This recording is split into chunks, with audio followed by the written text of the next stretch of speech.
Shri KT Ramarao గారు. Speaker sir, నేను నిజంగానే సిగ్గుపడుతున్నా సార్. ఎందుకంటే పంట బీమాకు రైతు బీమాకు తేడా తెలియని వ్యక్తి ముఖ్యమంత్రిగా ఉన్నందుకు నేను నిజంగానే సిగ్గుపడుతున్నాను సార్.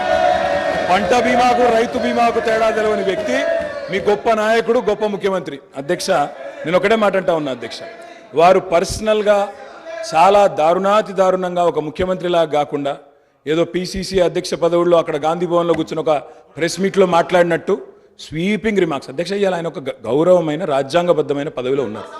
అధ్యక్ష, నేనేమంటా ఉన్నా అధ్యక్ష, చెప్పాలి, గుర్తు చేయాలి, ఆయన గుర్తులేదు. నేనేమంటున్నా అధ్యక్ష, నేరెళ్లలో ఏదో జరిగింది, శాండ్ మాఫియా అని ఇష్టం వచ్చినట్టు మాట్లాడుతున్నారు. నేను ఒకటే అడుగుతున్నా అధ్యక్ష, 2004 నుంచి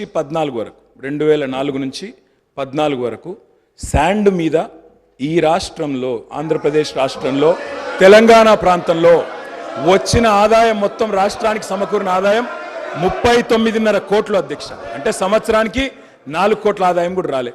అదే 2014 నుంచి 2023 వరకు అధ్యక్ష, ఈ రాష్ట్రానికి శాండ్ మీద వచ్చిన ఆదాయం 5,000 కోట్ల పైచిలకు అధ్యక్ష. 4 కోట్లు కూడా ఆదాయం లేని నాడు శాండ్ మాఫియా అవ్వలేదు సార్. కాంగ్రెస్ పార్టీదా? కాంగ్రెస్ పార్టీల జేబులు, నాయకుల జేబులు నిండినాయా?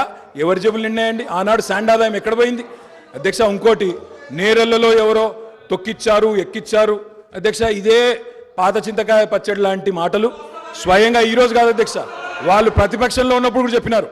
ఇది 2018కి ముందు చెప్పినరు, తర్వాత చెప్పినరు. ఆయన చెప్పిన నేరెళ్లలో కూడా మా పార్టీకి అభ్యర్థిగా నాకే మెజారిటీ ఇచ్చి ప్రజలు మళ్ళొక్కసారి బ్రహ్మాండంగా గెలిపించి వాపసు పంపినారు అధ్యక్ష. ఒక మాట అధ్యక్ష, నేరెళ్లలో ఏదైనా తప్పు జరిగింటే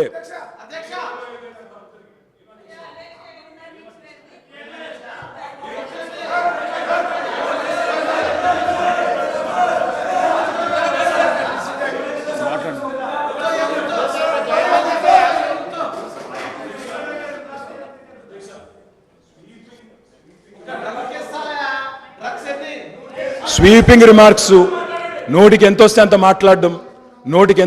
మాట్లాడడం. నేను ఒకటే మాట అంటున్నా అధ్యక్ష, ఇవాళ అధికారం వాళ్ళ చేతుల్లో ఉంది. ఏ విచారణ చేసుకుంటారో చేసుకోమనండి, మాకు అభ్యంతరం లేదు. కానీ ఇష్టం వచ్చినట్టు స్వీపింగ్ జనరలైజేషన్లు చేసుకోవడం, నోటికొచ్చినట్టు మాట్లాడడం, ఇది ఒక ముఖ్యమంత్రి పదవి స్థాయిలో ఉండే వ్యక్తికి తగదు. పంట బీమాకు రైతు బీమాకు తేడా తెలియని వ్యక్తి అక్కడ కూర్చోవడం నిజంగా ఈ రాష్ట్ర ప్రజలు సిగ్గుతో తలదించుకుంటున్నారు.